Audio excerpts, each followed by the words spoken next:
The film takes place in the year 1830, in the Hudson Valley area of New York, and follows Augustus Lander, a former detective who now lives alone and drinks excessively following the death of his wife due to an illness and his daughter's disappearance several months ago. While enjoying a peaceful morning by the river, Landor is approached by Captain Hitchcock, a military officer who informs him that his superior wishes to meet with him urgently. Initially reluctant to leave his home, Landor eventually agrees after Hitchcock insists. Along the way, Hitchcock praises Landor's previous achievements as a detective, revealing that he has a 100% success rate in solving cases. They eventually arrive at a military academy, where they meet with Superintendent Thayer, who is already aware of Landor's tragic past. After offering his sympathies, he gets straight to the point and discloses that student Leroy Fry, a military soldier, has been discovered deceased. Although everyone believes Fry committed a heinous act, a few clues imply otherwise. After Fry's death, someone precisely sliced open his body and extracted his heart. Thayer subsequently appeals to Lander to identify and expose the perpetrator. The detective agrees and immediately starts working on the case. He visits the morgue with Hitchcock to meet with Dr. Daniel, who conducted Fry's autopsy. Daniel reports that he thoroughly examined the corpse, but found nothing unusual. Nevertheless, Lander conducts a basic examination and finds a contusion behind Fry's head and a ripped piece of paper in his hand. This leads him to conclude that Fry was not responsible for his death, but someone killed him deliberately. Landor attempts to decode the torn piece of paper, but is unable to do so because only a few words are written, making it virtually impossible to guess the exact sentence. As Landor sets out to investigate the death of student Leroy Fry, Hitchcock warns him to keep the investigation confidential before he leaves the academy. While examining the location where Fry's body was discovered, a student named Edgar Allan Poe approaches Landor and suggests that a poet may have killed Fry by extracting his heart, who is also a poet and familiar with the art of heart extraction, claims to have insight into the case. Poe provides another clue, revealing that Fry had recently quarreled with his roommates. Later, Landor interrogates several students at the academy, but none of them have useful information. As the investigation continues, a shocking discovery is made. A cow and a sheep have been slaughtered in the same manner, with their hearts removed. Despite being a trainee who is not permitted to interact with outsiders, Poe agrees to help and manages to decode the final paragraph of the message, which warns, "Don't be late." The murderer had lured Fry to a particular location, and after discussing the matter, the two concluded that the note was written by a woman. They based their conclusion on the fact that a student like Fry had no reason to meet a man at night, outside. Just then, Edgar remembered seeing a stunning woman outside the military base on the day of the murder.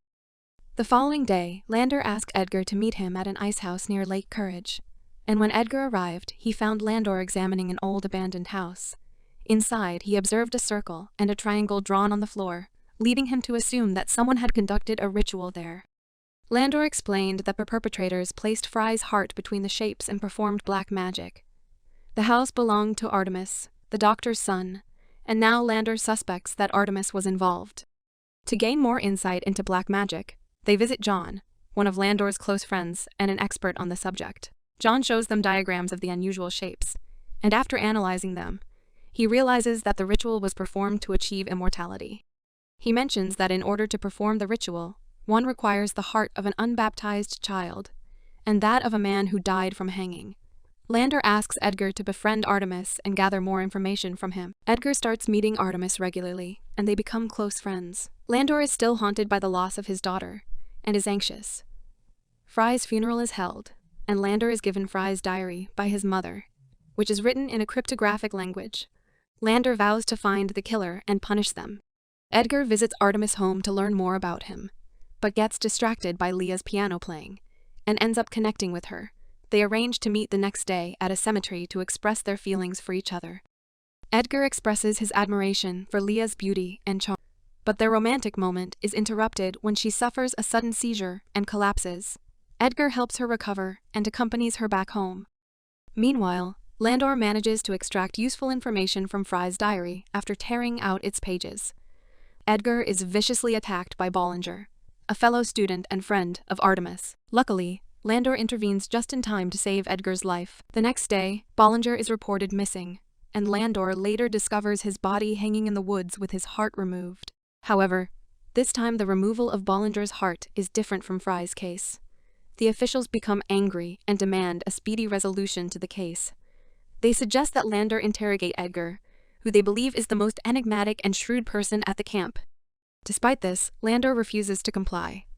Hitchcock informs Landor that Edgar had recently fought with both Fry and Bollinger, something that surprises him since Edgar had not mentioned it before. Landor confronts Edgar and asks if he's hiding something. Edgar admits to fighting with them because of their constant bullying, but he denies killing them. He explains that if he were to kill everyone he had a problem with, there would be very few students left. One evening, Landor and Edgar receive an invitation to dine at Daniel's home, which they accept.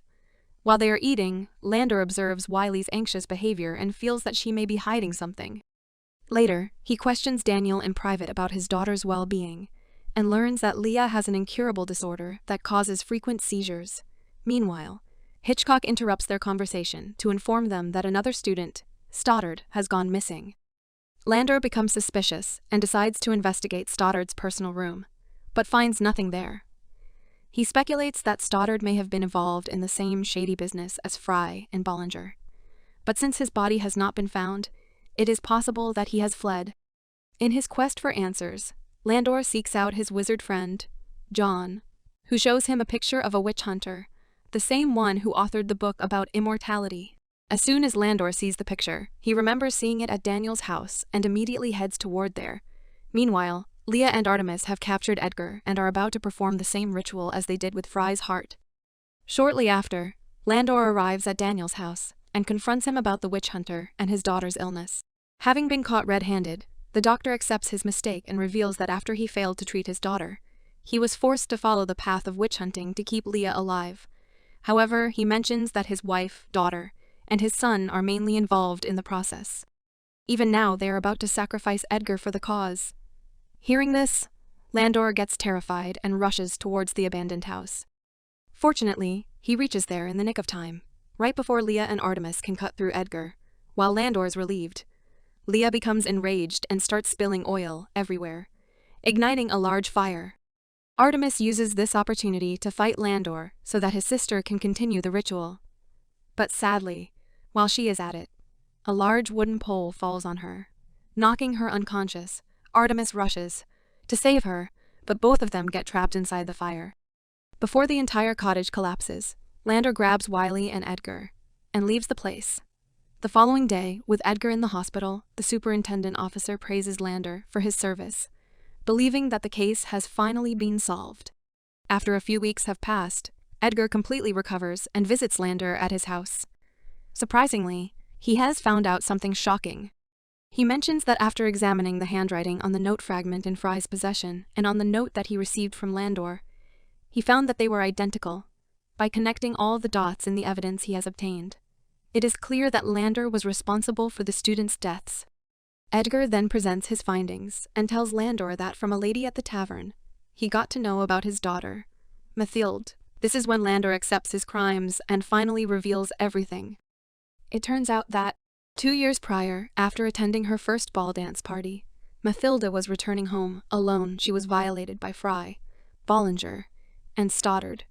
Although she survived, the incident traumatized her so badly that she committed the unthinkable from a cliff. Landor witnessed the whole incident and tried his best to stop her, but to no avail. As time went on, Landor kept the fact that Mathilde had been violated and had taken her own life to himself, and lied to everyone, saying that she had run away. However, he was consumed with a desire for revenge after witnessing her suffering and death. He lured Fry to a secluded area with a message, brutally killed him, and made it look like a suicide. Leah and Artemis then used Fry's heart for a ritual. When asked how he knew about Bollinger, Landor revealed that he had found out from Fry's diary. He later killed Bollinger and dismembered his body to make it look like he had been killed by the same person who had disfigured Fry's body, which is why Dr. Daniel found different incisions on both bodies. Landor believes that Stoddard ran away out of fear of being killed and will now have to live in fear for the rest of his life. Landor participated in the investigation to avoid suspicion and to find out who had taken Fry's heart. In the final scene, Landor confesses to Edgar that he is the real killer and urges him to inform the authorities. However, Edgar declines, stating that he understands why Landor did what he did and that individuals like Fry and Bollinger deserve nothing less than what they received. After this, Edgar burns the notes, destroying the evidence that could have incriminated Landor. Before departing, he expresses his appreciation for the time they spent together. The movie concludes with Landor walking to the same cliff where his daughter committed suicide. He lets go of her hair ribbon, saying, "Rest my love." That's it for our plot guide on The Pale Blue Eye. We hope you enjoyed this video and found it helpful in understanding the movie's plot. Thanks for watching the video. We'll see you in the next one.